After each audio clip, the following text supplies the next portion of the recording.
তাহলে সবার টাকা দেওয়া হয়ে গেল, আর বাকি কেউ পিকনিক করবে কি না করবে খোঁজ নিয়েছিস? না, আর কেউ করবে না। হ্যাঁ, গুড মর্নিং। কে করবে কি না করবে তাতে আমার বাল ছেড়ে গেছে। আগে বললে ওটা তোর চাঁদা কই? কি হয়েছে, আমার চাঁদা নিবি? লেওড়া রান্না বান্না কে করবে, তোর বাবা?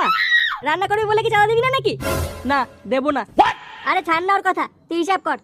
হ্যাঁ, সবার প্রথমে তোরা কিছু লাইটের ব্যবস্থা করবি, কারণ পিকনিক রাত্রেবেলা হবে।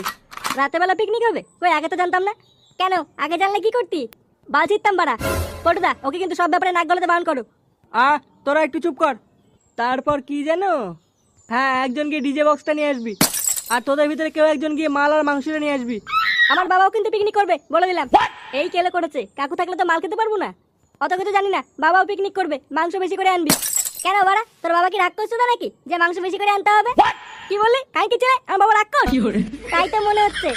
কি বললি, গুড মর্নিং?